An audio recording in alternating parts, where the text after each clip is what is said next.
सपनों का मनोविज्ञान शुरू से ही मनुष्य के लिए उलझाने का विषय रहा है। वैज्ञानिकों और मनोचिकित्सकों ने अपने अपने ढंग से इसकी व्याख्या की है।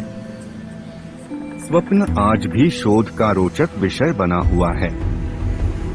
उसे अचेतन मन की भाषा मानते हुए भी अभी तक कोई निश्चित मत नहीं बन पाया है। हो सकता है कि इस प्रस्तुति से कुछ लोग सहमत न हों, परंतु यह सत्य है। स्वप्न की पृष्ठभूमि में भी कहीं यथार्थ की परछाई रहती है। कई बार स्वप्न बीते हुए कल तथा आने वाले कल की ओर संकेत करते हैं। यह संकेत आपको किस प्रकार मिलते हैं और सोने के बाद भविष्य या भूतकाल देखा जा सकता है या नहीं, यह सब आपको इस प्रस्तुति में पता चलेगा। नैनम छिन्दन्ति शस्त्राणि नैनम दहति पावकः न चैनम क्लेद्यन्तापो न शोष्यति मारुतः। इस श्लोक के अंदर भगवान कृष्ण कहते हैं कि हे अर्जुन, आत्मा को ना शस्त्र काट सकते हैं, ना आग जला सकती है, ना उसे हवा उड़ा सकती है और ना ही उसे कोई दुख हो सकता है। वह तो सदा अचल अमर है। आत्मा अचल होने का अर्थ यह है कि वह हर जगह मौजूद है, तो उसे गति करने की आवश्यकता ही क्या होगी। आत्मा का अंश हर जीव के अंदर होता है। यदि आप सोच रहे हैं कि सोने के बाद आपकी आत्मा कहीं चली जाती है, तो आप भ्रम में हैं। सत्य तो यह है कि आपकी आत्मा कुछ कर्मों के ढांचे के अंदर बंद हो जाने के कारण आपको यह लगता है कि आप आत्मा से अलग हैं, परंतु ऐसा नहीं है। यदि आप उस कर्म के ढांचे को हटा देते हैं, तो आपकी आत्मा या मेरी आत्मा जैसी कोई चीज नहीं होती है।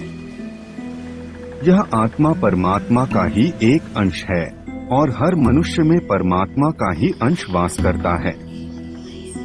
इसका मतलब यह है कि सोने के बाद आपकी आत्मा कहीं नहीं जाती।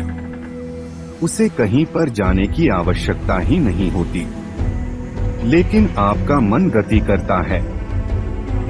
इसी गति को हम अपनी आत्मा की गति मानते हैं। सोने का मतलब होता है आपका चेतन मन सो जाना। चेतन मन जो कि आपके शरीर का एक भाग है। जब आप सो जाते हैं तो आपका सिर्फ चेतन मन ही सोता है। चेतन मन वह है जिसे हम जानते हैं। इसके आधार पर हम अपने सारे कार्य करते हैं।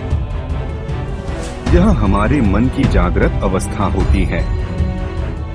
विचारों के स्तर पर जितने भी द्वंद्व, निर्णय या संदेह पैदा होते हैं, अच्छे बुरे विचार मन में आते हैं, वे सब चेतन मन की ही देन है। अंदर का मन कभी सोता ही नहीं है। उसे इसकी कोई आवश्यकता नहीं होती। चेतन मन जब सो जाता है तो हम बाहर की वस्तुओं को देखना और सुनना बंद कर देते हैं। आत्मा कुछ नहीं करती, क्योंकि वह एक अभौतिक सत्ता है। उसके अंदर कोई राग होता ही नहीं। जब हम निर्गुण की बात करते हैं तो वह आत्मा ही होती है। जब हम सो जाते हैं तो सोने के बाद हमारा अचेतन मन आत्मा से जुड़कर क्रियाशील हो जाता है और उसके बाद हम सपनों के अंदर चले जाते हैं। इस तरह से देखकर हमें लगता है कि सोने के बाद हमारी आत्मा कहीं जा रही है। इसके अतिरिक्त आपको पता होना चाहिए कि अचेतन मन चेतन मन से बहुत अधिक शक्तिशाली होता है। वह चेतन मन से भी अधिक काम कर सकता है। वह भूत और भविष्य दोनों को देख सकता है। मृत्यु के बाद हमारी आत्मा के साथ चेतन मन नहीं जाता, बल्कि अचेतन मन जाता है। शरीर के साथ ही चेतन मन नष्ट हो जाता है, परंतु अचेतन मन आत्मा के साथ जुड़ा होता है, जिसको कर्म का ढांचा कह सकते हैं। असल में अचेतन मन एक सूचनाओं के ढेर जैसा ही होता है। और सोने के बाद भी आत्मा अचेतन मन से जुड़ जाती है। इसलिए सोने को दूसरी मृत्यु का नाम भी दिया गया है। सोने के बाद आपका अचेतन मन आत्मा के सहारे भविष्य के अंदर जा सकता है। वह भविष्य को देख सकता है।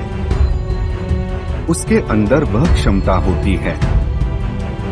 आपके सामने कई ऐसे उदाहरण आए होंगे जिनमें सोने के बाद हमारा अचेतन मन भविष्य के अंदर चला जाता है और स्वप्न के द्वारा आपको भविष्य की कुछ झलक दिखाई देती है।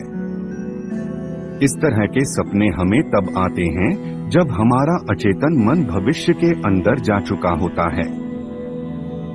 आपको कई बार यह आभास भी हुआ होगा कि कुछ बुरा होने से पहले आपका मन विचलित हो जाता है।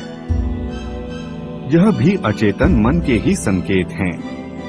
हमारा अचेतन मन भविष्य को कैसे जान लेता है, इसके बारे में कहना कठिन है। इसका क्या आधार है, यह भी कहना कठिन है। लेकिन ऐसा माना जाता है कि जो भौतिक जगत के अंदर घटित होता है, वह उससे पहले ही सूक्ष्म जगत के अंदर घटित हो चुका होता है। इसका अर्थ यह है कि हमारे साथ पहले सूक्ष्म जगत में घटना घटित होती है और उसके बाद ही उसका असर भौतिक जगत पर पड़ता है। आपको बता दें कि आत्मा एक सहयोगी है। यह मात्र सहयोग कर सकती है। इसके कारण संभव है कि सोने के बाद दूसरी संभावना यह भी हो सकती है कि आपका अचेतन मन भूतकाल को देख सकता है। यहाँ पर हम भूतकाल की चर्चा कई उदाहरणों से देखेंगे। भूतकाल का मतलब होता है कि जो घटित हो चुका है और उसके अंश आपके अंदर मौजूद हैं, लेकिन चेतन मन उन तक पहुँच नहीं सकता। परंतु अचेतन मन के लिए इन चीजों तक पहुँचना सरल होता है। जब हम संचित सूचनाओं की बात करते हैं तो यह आपके पिछले जन्म या अनेकों जन्मों की यादें भी संरक्षित करके रखता है। हम आशा करते हैं कि आपको हमारी इस प्रस्तुति के द्वारा इस गूढ़ रहस्य की जानकारी भली भांति मिल गई होगी। जाने से पहले अगर आपके मन में कोई प्रश्न है तो कमेंट करें, वीडियो को लाइक करें और चैनल को सब्सक्राइब करें।